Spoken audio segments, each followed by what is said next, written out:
This one Lotus forced every team to rebuild. In 1961, a Lotus beat the factory Ferraris at Monaco and changed Formula One forever. Not with more power, with less weight, less drag, a revolutionary monocoque chassis that every team in the world would copy within 2 years. I'm standing in the Monaco Historic Grand Prix paddock with Clive Chapman, son of Lotus founder Colin and custodian of these extraordinary machines. These three cars, the Type 21, the Type 25 and the 1963 championship winning Jim Clark car. What Clive calls the crown jewels of Lotus. And today I'm getting unprecedented access to the full story. Historic Grand Prix in Monaco. I'm so super blessed to be meeting Clive Chapman, the MD of classic Team Lotus. Clive, what is this car, please? Well, this really is the crown jewels of Monaco. Crown jewels of Monaco, yeah, eh? Yeah. Wow, it's, baby. Stirling Moss's car from 1961, which Sir Stirling himself considered to be his greatest ever race.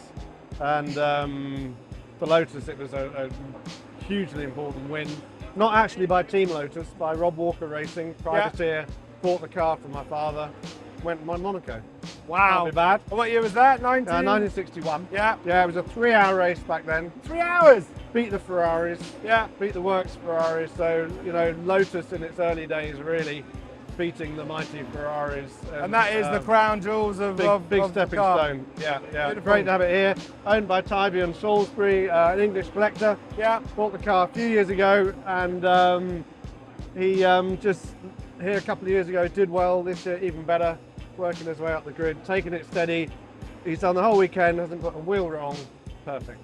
And what's the sort of engine? What is it? It's a 1500cc, 1500 4-cylinder. 4-cylinder, 1500cc. Yeah, so in the days when power in F1 was relatively limited, which is great for Lotus. Yeah. Because Lotus was all about lightweight cars, Yeah. low drag, good handling, perfect for Monaco. And so he got the win.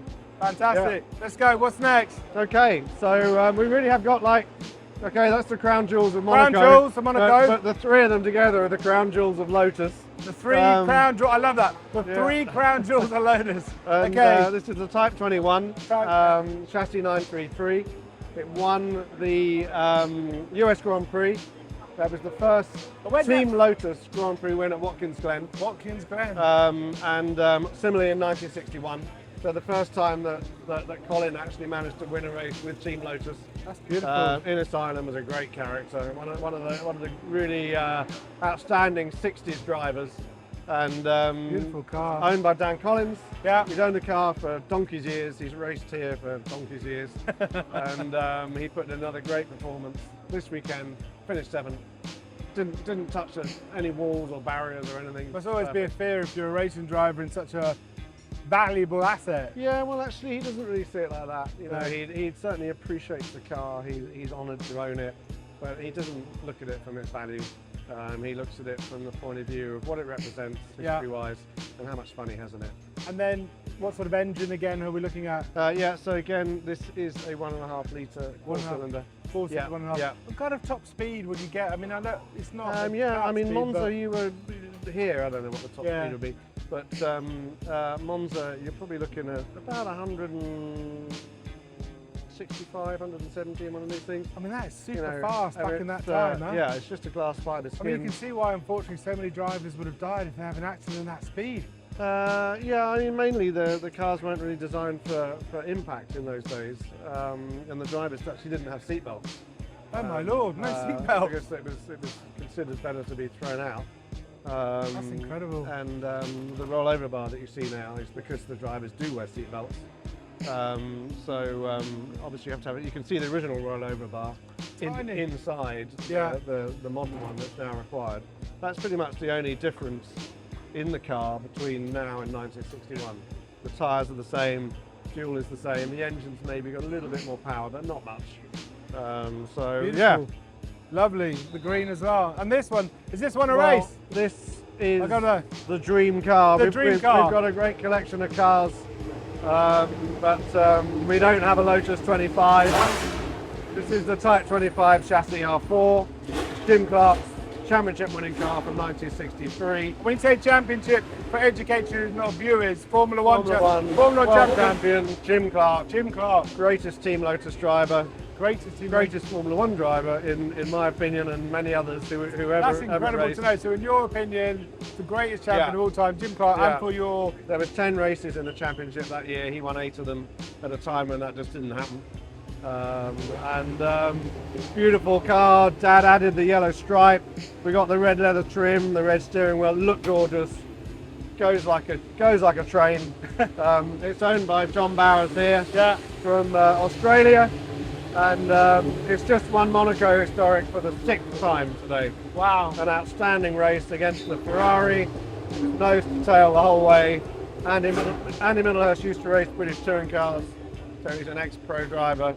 He really knows how to handle. This guy is a 6-time Monaco winner in the historic. Exactly, yeah. This is the 14th historic Monaco.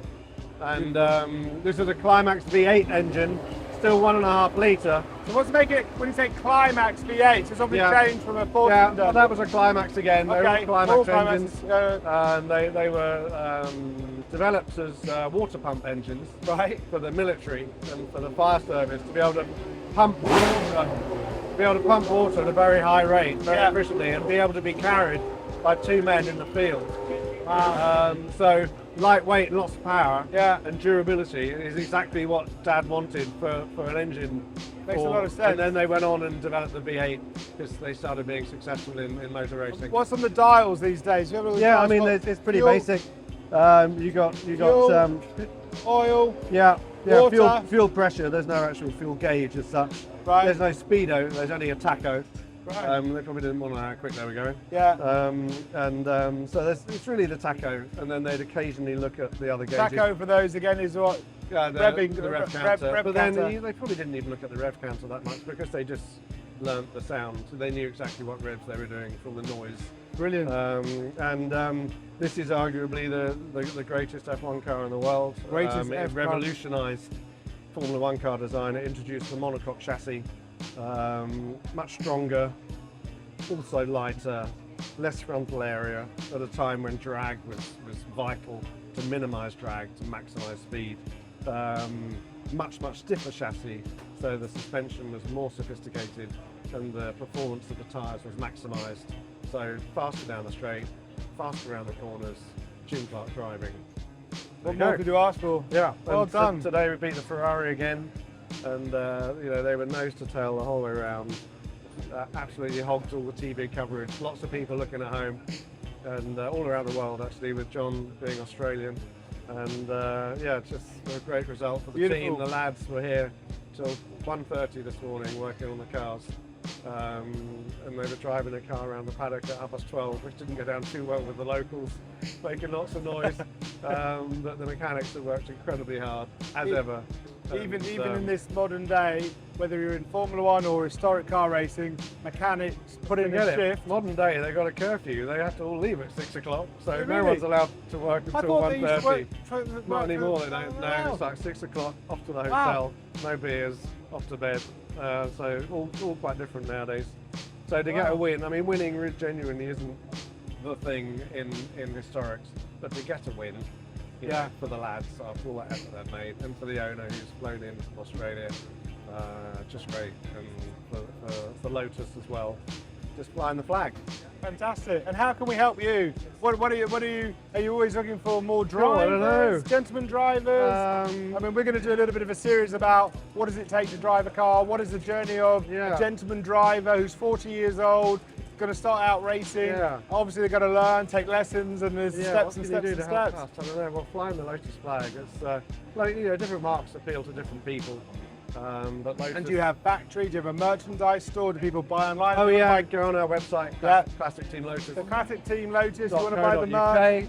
Fantastic. We're based at Hethel, where Lotus is. Hethel. The factory is based at Hethel in Norfolk in England. Norfolk, brilliant. That's where the test track is. We shook all these cars down. So you have your own test track? Own test track. Wow. And do people come and watch or test drive, or how does it work? I've got no idea. Yeah, occasionally the owners will shake their cars down before an event. Generally, Chris Stinnage, the team manager, does it. Yeah. But there's a big advantage when you arrive at Monaco. There isn't tons of track time.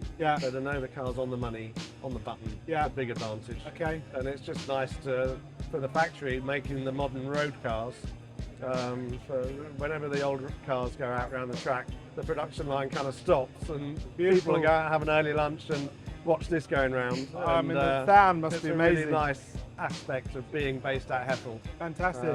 Well, I know you're very busy and it's a very, very busy weekend. Yeah, I'm going to go and have lunch at the drive. I thank you very, very much indeed for your time. And whatever we can do to help Classic Team Lotus, we will do with pleasure. Very good. And we look forward to sharing this concept with you before we air anything. So thank you very much. Great. Thanks for the interest.